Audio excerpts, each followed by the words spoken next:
चलिए खबरों में आगे बढ़ेंगे। भिलाई के सेक्टर 2 स्थित स्ट्रीट 16 में एक घर में भीषण आग लग गई। पूजा के दिए से आग लगने की वजह से घर का सारा सामान जलकर खाक हो गया। घटना के समय घर में कोई भी सदस्य मौजूद नहीं था। घर के सदस्य घूमने गए हुए थे। आग फैलते ही पड़ोसियों ने हड़कंप मचा दिया और उन्होंने तुरंत फायर ब्रिगेड को इसकी सूचना दी। सूचना मिलते ही 2 फायर ब्रिगेड की टीम मौके पर पहुंची और 1.5 घंटे की कड़ी मशक्कत के बाद आग पर पूरी तरह से काबू पाया गया। घर की फॉल सीलिंग में थर्माकोल होने की वजह से आग तेजी से फैलती चली गई।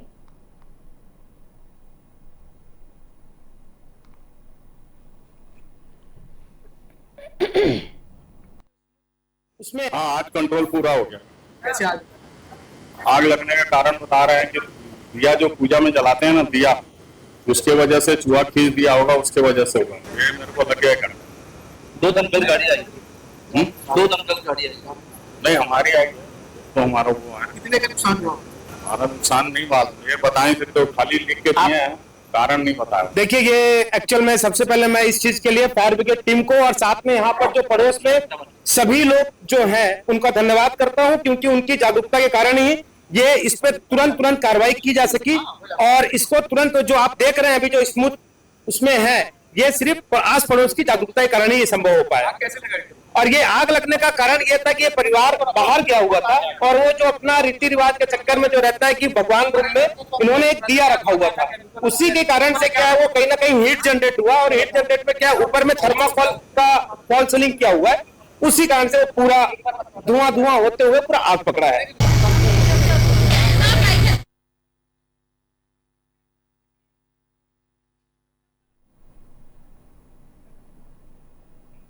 इधर भारतीय जनता पार्टी के राष्ट्रीय महासचिव अरुण सिंह ने आज भारतीय जनता पार्टी के प्रदेश कार्यालय में प्रेस वार्ता को संबोधित करते हुए कांग्रेस और टीएमसी पर जमकर निशाना साधा। अरुण सिंह ने कहा कि संसद के महत्वपूर्ण सत्र को विपक्ष ने चलने नहीं दिया और विकसित भारत के लिए महत्वपूर्ण कानून वीबीजी रामजी योजना को लेकर लगातार जनता को गुमराह करने का प्रयास कर रही है। अरुण सिंह ने यह भी कहा कि पहले मनरेगा में 100 दिन का काम होता था, लेकिन अब 125 दिन का काम ग्रामीणों को मिलेगा। पहले एक बार एक ही गड्ढे को पाटने और खोदने का काम होता था, लेकिन अब वास्तविक काम गांव में होंगे। अरुण सिंह ने साथ ही साथ यह भी कहा कि पश्चिम बंगाल में मनरेगा में व्यापक तौर पर भ्रष्टाचार हुआ है। अरुण सिंह ने यह भी कहा कि पश्चिम बंगाल में ममता बनर्जी तुष्टीकरण की राजनीति कर रही हैं। इस बार पश्चिम बंगाल में बीजेपी की सरकार आएगी और अभी के जो राहुल गांधी हैं वो नकली गांधी हैं, महात्मा गांधी वाले गांधी नहीं हैं। अरुण सिंह ने प्रदेश सरकार के कार्यों की तारीफ करते हुए कहा कि डबल इंजन की सरकार बेहतर कार्य कर रही है और बीजेपी संगठन भी प्रदेश में बहुत अच्छा कार्य कर रही है।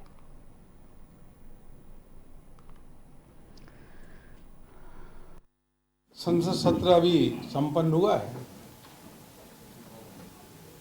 हमने लोकसभा और राज्यसभा में देखा कि कांग्रेस के पास कोई मुद्दा नहीं था। कई बिल पे चर्चा हुआ, वो ढंग से अपनी बात भी नहीं रख पाए। उसके बाद आकर के बाहर कहना कि हम जो यह बिल है जी राम जी इसका विरोध करेंगे। मैं भी संसद में था, कांग्रेस के लोग दिग्भ्रमित थे, कुछ भी नहीं बोल पाए। यह इसलिए नहीं बोल पाए क्योंकि जी राम जी का जो बिल है मनरेगा की जगह पहले 100 दिन की रोजगार की गारंटी देता था, अब 125 दिन की रोजगार की गारंटी है देने वाला है, तो लगभग 25 दिन अधिक लोगों को रोजगार देगा। तो 25% तो बहुत अधिक होता है। उसके साथ ही जो योजनाएं बनेगी, जो काम होगा, वह ग्राम सभा और ग्राम पंचायत तय करेगा कि हमारे ग्राम सभा ग्राम पंचायत में क्या काम होना है, कि जल संरक्षण के लिए होना है या कोई इंफ्रास्ट्रक्चर क्रिएट करना है उसके लिए करना है, स्कूल बनाना है या छोटे छोटे तालाब बनाने हैं। ऐसी चीजों का जो निर्णय लेगा वो ग्राम सभा और ग्राम पंचायत ही लेगा। तो उनकी तरफ से यह भ्रम फैलाना कि नहीं केंद्र तय करेगा, केंद्र तय नहीं करेगा, उसमें स्पष्ट है कि यह जो है पूरा का पूरा ग्राम सभा और ग्राम पंचायत तय करेगा। हमारे कृषि मंत्री जी शिवराज सिंह चौहान जी ने भी सभी को एक पत्र लिखा है बाकायदे, और कहा है कि इस बात को नीचे तक ले जा करके समझाएं। हाँ, इतना जरूर है कि पहले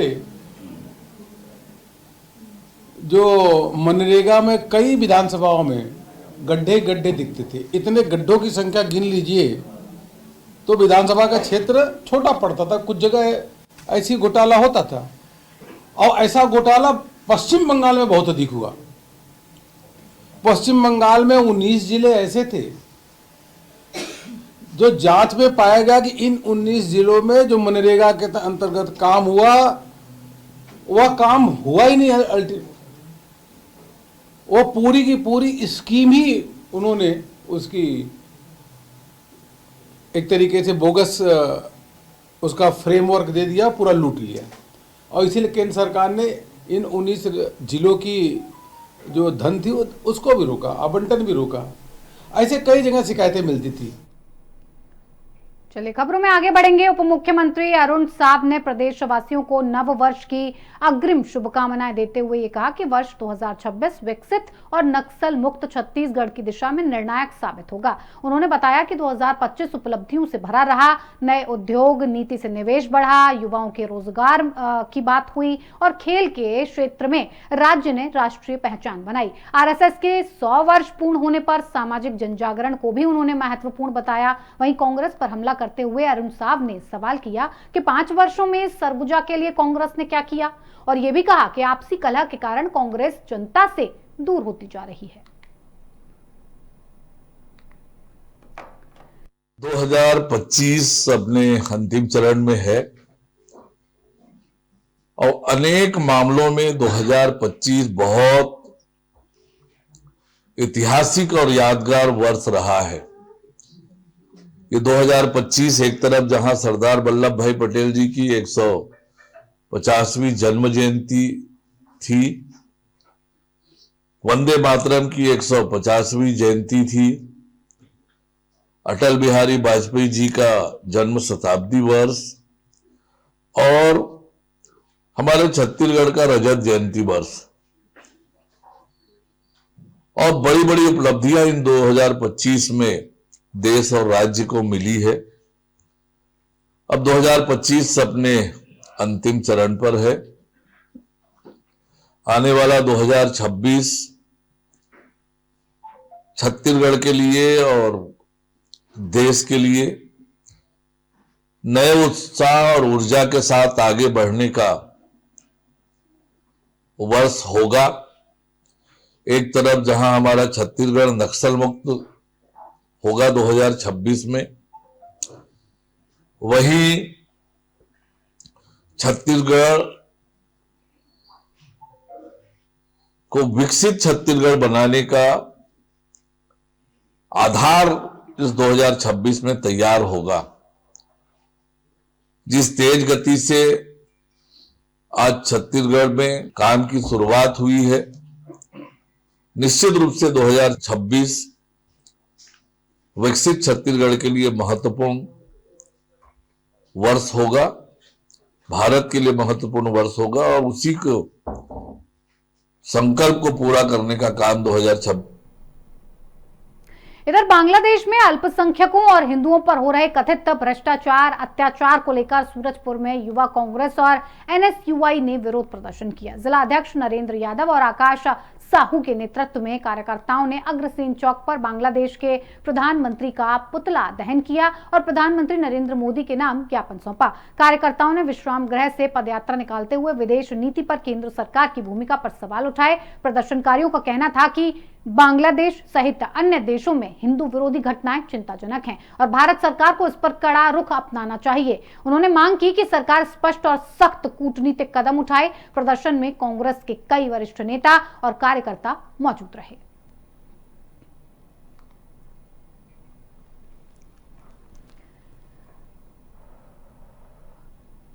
तो बांग्लादेश से ये खबर सामने आ रही है। आपको बता दें कि युवा कांग्रेस ने एनएसयूआई ने बांग्लादेश में प्रधानमंत्री का पुतला फूका है, अग्रसेन चौक पर विरोध जताया है और साथ ही साथ प्रधानमंत्री नरेंद्र मोदी के नाम ज्ञापन भी सौंपा है। आपको बता दें कि केंद्र से सख्त कूटनीतिक कदम उठाने की मांग लगातार की जा रही है, एक्टिव होने की मांग की जा रही है, भारत सरकार से इस पर कड़ा रुख अपनाने की मांग की जा रही है, क्योंकि जिस तरह से बांग्लादेश के हालात फिलहाल बने हुए हैं और जिस तरह से बांग्लादेश में हिंदुओं पर अत्याचार को लेकर प्रदर्शन और अत्याचार को लेकर तमाम खबरें सामने आती हैं। हम देखते हैं कि बंगाल की तरह अगर बांग्लादेश की बात की जाए तो बांग्लादेश किस तरह से जल रहा है, रोज वहां पर हिंदुओं के साथ इस तरह की घटनाएं घटित होती हैं, हिंदुओं को परेशान किया जाता है, हिंदू विरोधी घटनाएं सामने आती हैं।